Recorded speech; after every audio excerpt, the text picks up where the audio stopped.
ಸಚಿವರ ಜೊತೆ Surjewala 1-to-1 meeting ಮುಂದುವರಿಸ್ತಾ ಇದ್ದಾರೆ. ಪಕ್ಷದ ಆಂತರಿಕ ವಿಚಾರಗಳ ಬಗ್ಗೆ ಚರ್ಚೆಯನ್ನ ಮಾಡ್ತಾ ಇದ್ದಾರೆ. ಸಚಿವ ಪ್ರಿಯಾಂಕ್ ಖರ್ಗೆ ಜೊತೆ ಚರ್ಚೆಯನ್ನ ನಡೆಸ್ತಾ ಇದ್ದಾರೆ. ಪಕ್ಷ ಸಂಘಟನೆಯ ಕುರಿತಂತೆ ಸಮಾಲೋಚನೆ, ಇಲಾಖೆಯ ಪ್ರಗತಿ, ಹೊಸ ಯೋಜನೆಗಳ ಬಗ್ಗೆ ಅನುಷ್ಠಾನದ ಮಾಹಿತಿ, ರಾಜ್ಯ ರಾಜಕಾರಣದ ಬಗ್ಗೆ ಗಂಭೀರ ಮಾತುಕತೆ ನಡೆದಿದೆ. ಇದಕ್ಕೂ ಮೊದಲು ಮಧು ಬಂಗಾರಪ್ಪ ಜೊತೆ ಶಿಕ್ಷಣ ಕ್ಷೇತ್ರದಲ್ಲಿ ಕೃತಕ ಬುದ್ಧಿಮತ್ತೆಯನ್ನು ಉಪಯೋಗ ಮಾಡುವುದು, AI ಆರ್ಟಿಫಿಷಿಯಲ್ ಇಂಟೆಲಿಜೆನ್ಸ್ ಹೇಗೆ ಬಳಸಬಹುದು ಅನ್ನೋದನ್ನು ಸಲಹೆಯನ್ನು ಕೂಡ ಕೊಟ್ಟಿದ್ದಾರಂತೆ. ಅನೇಕ ಶಾಸಕರುಗಳ ಜೊತೆ ಈಗಾಗಲೇ 1-to-1 ಮೀಟಿಂಗ್ ಮಾಡಿ ಅಭಿಪ್ರಾಯ ಸಂಗ್ರಹ ಮಾಡಿರುವಂಥ ಸುರ್ಜೇವಾಲಾ ಇದೀಗ ಸಚಿವರ ಜೊತೆಯೂ ಕೂಡ ಸಂಭಾಷಣೆಯನ್ನು ಮಾಡ್ತಾ ಇದ್ದಾರೆ.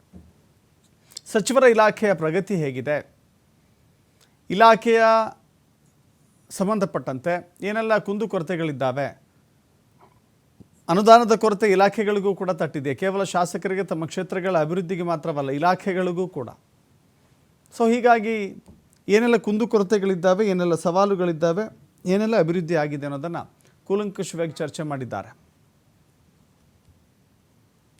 ಇಲ್ಲ, ನಮ್ಮ ಡಿಪಾರ್ಟ್ಮೆಂಟಲ್ಲಿ ಏನೇನು ವರ್ಕ್ಗಳು ಮಾಡಿರ್ತಕ್ಕಂಥದ್ದು ಅದನ್ನು ಭಾಳ ಗಮನ ಇಟ್ಕೊಂಡು ಕೆಲವೆಲ್ಲ ವಿಚಾರಗಳನ್ನು ಕೇಳಿದರು. ಭಾಳ ಖುಷಿಪಟ್ಟರು. ಎಸ್ಪೆಷಲಿ ಕೆಲವು ರಿಫಾರ್ಮ್ಸ್ನ ಮಾಡೋದಕ್ಕೆ ನನಗೇನು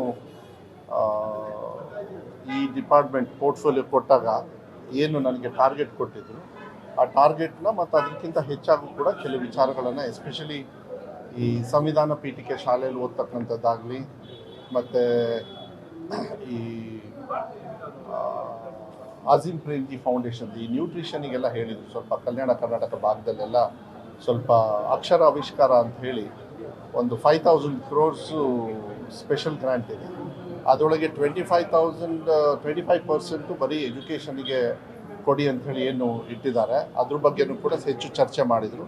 ಇನ್ನೂ ಏನಾದ್ರು ಫಂಡ್ಸ್ ಬೇಕಾ ಅಂತ. ಇಲ್ಲ, ಏನು ಪರವಾಗಿಲ್ಲ ಸರ್, ನಮಗಿಷ್ಟು ಸಾಕು, ಇದರಲ್ಲಿ ಚೆನ್ನಾಗಿ ಮಾಡ್ತಾಯಿದ್ದಾರೆ. ಮತ್ತು ಅಲ್ಲಿ ಭಾಗದ ಶಾಸಕರೆಲ್ಲ 25%ಕ್ಕಿಂತ ಕೂಡ ಜಾಸ್ತಿ ಕೊಡ್ತಾ ಇದ್ದಾರೆ ಅಂತಲೂ. ಮತ್ತು 3 ಎಕ್ಸಾಮ್ ಪಾಲಿಸಿನ ತುಂಬ ಇಷ್ಟಪಟ್ಟರು.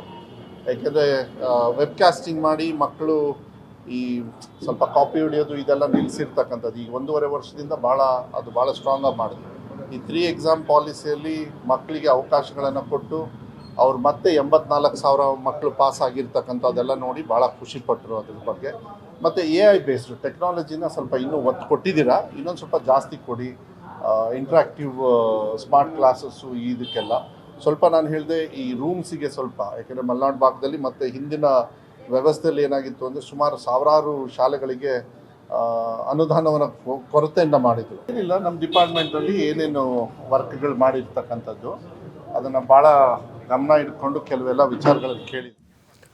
ಮತ್ತಷ್ಟು ಮಾಹಿತಿ ನಮ್ಮ ಪ್ರತಿನಿಧಿ ಶಿವಕುಮಾರ್ ನೀಡ್ತಾರೆ. ಶಿವಕುಮಾರ್, ಶಾಸಕರ ಸರದಿ ಆಯಿತು, ಇದೀಗ ಸಚಿವರುಗಳ ಸಭೆಯಲ್ಲಿ ಅನೇಕ ವಿಚಾರಗಳ ಚರ್ಚೆ ಆಗ್ತಾ ಇದೆ. ಅದರಲ್ಲೂ ಕೇಳಿ ಒಂದು ಕಡೆ ನೋಡಿ, ಪ್ಯಾರಲಲ್ ಆಗಿ ಹುಟ್ಟಿಕೊಂಡಂಥವು ಸುರ್ಜೇವಾಲಾ ಅವರ ಶಾಸಕರ ಭೇಟಿ, ಅದೇ ಸಂದರ್ಭದಲ್ಲಿ ನಾಯಕತ್ವ ಬದಲಾವಣೆ, ಮುಖ್ಯಮಂತ್ರಿಗಳ ಹೇಳಿಕೆ, ಈಗ ಬದಲಾದ ರೂಪದಲ್ಲಿ ಯಾರು ಕೂಡ ಅದರ ತಂಟೆಗೆ ಹೋಗದಂತೆ ಒಂದು ತಾಕೀತು.